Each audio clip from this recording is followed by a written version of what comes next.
দেখো আজকে আমরা দশম শ্রেণী টেস্ট পেপার 2022-23 পেজ 390 থেকে আজকে আমরা একের 5টি সংক্ষিপ্ত প্রশ্ন দেখাবো। দশম শ্রেণীর প্রত্যেকে আশা করবো মনোযোগ সহকারে দেখতে থাকবে। দেখো প্রথমে আমরা 1 নম্বর প্রশ্নটা এখানে লিখে নিচে দেখতে পাচ্ছ, এখান থেকে সব প্রশ্নগুলো ধাপে ধাপে লেখা হচ্ছে। প্রথমে 1 নম্বরে দেওয়া আছে যে 5 বছরে আসল ও সরল সুদের অনুপাত 10:3, তাহলে বার্ষিক শতকরা সরল সুদের হার কত?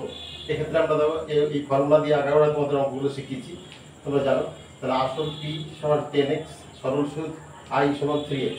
এবার এখানে একটা ফর্মুলা প্রয়োগ করেছি আমরা, i সমান PRT/100। তোমরা জানো সরল সুদ কষার ক্ষেত্রে এটা ব্যবহার করা হয়। তাহলে অর দেওয়া হলো, তাহলে 3x i এর মান আমরা মোট সুদের মান এখানে দেখতে পাচ্ছি, সেটা এখানে বসালাম। ইকুয়াল টু দিয়ে আসল পিটা আমরা 10x ধরেছি, যেহেতু প্রশ্নের এগুলো আছে সেহেতু এইভাবে ধরা হলো।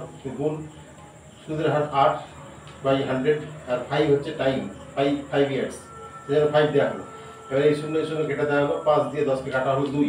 তাহলে আমরা এখানে অর দিয়ে লিখবো 3x ইকুয়াল টু, এখানে পড়ে থাকলো xr/2, সেটাই লেখা হলো। পরের লাইনে আমরা চলে এলাম, দেখো উভয় ক্ষেত্রে x মনে মনে কমন নিয়ে তুলে দেওয়া হলো, তাহলে 3 ইকুয়াল টু r/2, দেখো সেটা এখানে হয়ে গেল। তাহলে বর্জগুণন করে দিলে আমরা r এর মান পেয়ে গেলাম 6, দেখতে পাচ্ছ এটা বর্জগুণ হয়ে গেল, তাহলে r এর মান 6 হয়ে গেল। আর মানেই ব্যাসার্ধ, সরি আর মানেই সরল সুদের হার, তাহলে এখানে আমরা বার্ষিক সরল সুদের হার 6%, এটা আমাদের দেখিয়ে দিলাম। এবার দেখো 2 নম্বর প্রশ্ন, এখানে একটা সমীকরণ দেওয়া আছে 5x² - 2x + 1 = 0। এই দ্বিঘাত সমীকরণের বীজদ্বয়ের সমষ্টি কত? আমরা জানি এটা একটা ফর্মুলা, -x এর সহগ আর x² এর সহগ, এটা হচ্ছে বীজদ্বয়ের সমষ্টির ফর্মুলা, দেখতে পাচ্ছ। তাহলে সমান দিয়ে আমরা প্রথমে এই মাইনাসটা যথারীতি নামাবো, তারপরে x এর সহগ -2 এটা দিব, আর x² এর সহগ 5 যেটা এখানে দেব, ইকুয়াল টু দিয়ে মাইনাস মাইনাসে প্লাস 2/5 হয়ে গেল, প্লাস 2/5। এটাই কিন্তু আমরা বীজদ্বয়ের সমষ্টি হিসেবে তোমাদের দেখালাম। এবার দেখো পরের প্রশ্নে আমরা যাবো 4এরটা। 4এর প্রশ্নে বিটার মান দেওয়া আছে 22.5 ডিগ্রি, আলফার মান 45 ডিগ্রি, থিটার মান রেডিয়ান/8, অর্থাৎ এইভাবে আমরা ভেঙে নিলাম মানগুলো, এটাও বেরিয়ে গেল 22.5 ডিগ্রি। তাহলে আমরা মান সরাসরি বসাবো। এখানে প্রশ্ন করা আছে sine beta plus alpha plus থিটার মান কত? তাহলে সাইন বিটা হচ্ছে 22.5 degree plus alpha 45 degree plus theta 22.5 degree. তাহলে এই তিনটাকে যদি আমরা যোগ করি, 22.5 45, আর 45 যোগ করে 90, তাহলে এখানে দেখো লিখে দিচ্ছি 90। তাহলে সাইন 90 ডিগ্রির মান আমরা এখানে লিখবো 1। তোমরা জানো সাইন 90 ডিগ্রির মান 1, সেই হিসাবে এটা দেখানো হলো। এবার দেখো 5 নম্বর প্রশ্ন, দুটি গোলকের আয়তন অনুপাত দেওয়া আছে 8:27, তাদের সমগ্র তলের ক্ষেত্রফলের অনুপাত কত? তাহলে প্রথমে আমরা দুটি গোলকের আয়তন অনুপাত লিখে নেব। প্রথম ক্ষেত্রে আমরা লিখবো 4/3 পাই r1 ধরো ব্যাসার্ধটা তার কিউব ইসটু 4/3 পাই r2 ধরো ব্যাসার্ধ তার কিউব। এইভাবে আমরা সরাসরি আয়তনের ফর্মুলাটা লিখে নিলাম। তার মান এখানে পেয়ে গেছি 8:27, দেখো সেটাই লেখা হলো। এবার উভয় ক্ষেত্রে 4/3 পাই এটা আমরা মনে মনে কমন নিয়ে তুলে দিলাম, তাহলে থেকে গেল r1 এর কিউব ইসটু r2 এর কিউব, এইভাবে ইকুয়াল টু 2:27, 8:27 এই অংশটা আমরা এখানে লিখলাম 8:27।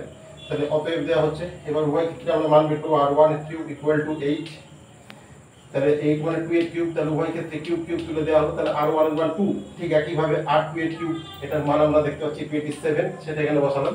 27 মানে 3 এর কিউব, উভয় ক্ষেত্রে কিউবটা তুলে দেওয়া হলো, তাহলে r2 এর মান 3। তাহলে আমরা উভয় ক্ষেত্রে ব্যাসার্ধের মান এখানে পেয়ে গেলাম।